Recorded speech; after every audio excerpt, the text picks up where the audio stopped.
Il y a un moment dans la vie du prophète Muhammad, paix sur lui, qui incarne parfaitement la patience et la persévérance face à l'adversité. C'était l'une des périodes les plus difficiles de sa mission prophétique, et cela s'est passé dans la ville de Taïf. Après des années de rejet et de persécutions à la Mecque, le prophète décida d'aller à Taïf, espérant y trouver du soutien.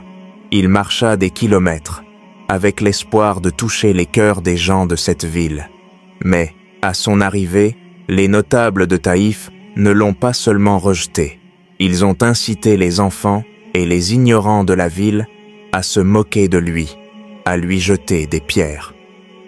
Le prophète fut blessé physiquement et émotionnellement. Les pierres qu'on lui lança causèrent tant de blessures qu'il saignait des pieds à la tête. Épuisé, il s'éloigna de la ville et se réfugia sous un arbre, le cœur lourd. C'est à ce moment, dans cette douleur, qu'il fit une prière qui témoigne de son incroyable patience et de son amour pour l'humanité.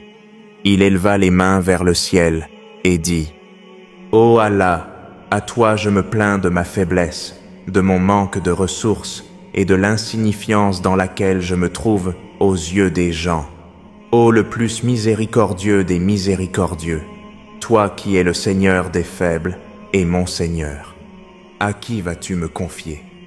À un étranger qui me traite durement ou à un ennemi à qui tu as donné pouvoir sur moi ? Si tu n'es pas en colère contre moi, je ne me soucie de rien, mais ta protection serait plus aisée pour moi.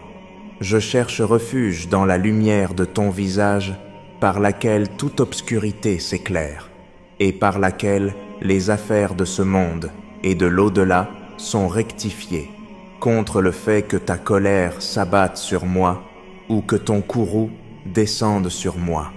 C'est à toi que je m'en remette, jusqu'à ce que tu sois satisfait.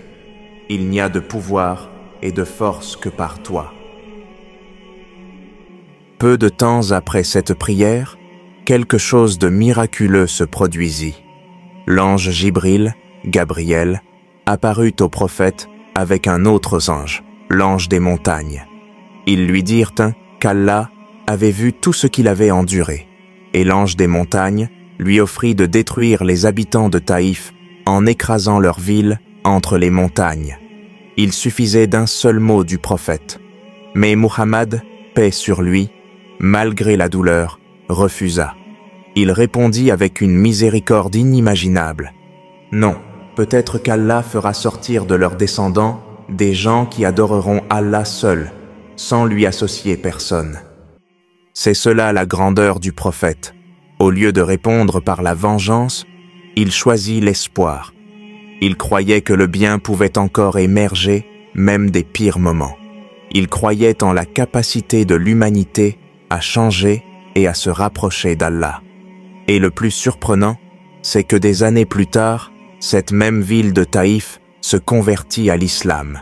Ceux qui avaient un jour rejeté le message finirent par l'accepter, prouvant que la patience et la miséricorde peuvent parfois porter des fruits là où on ne s'y attend pas.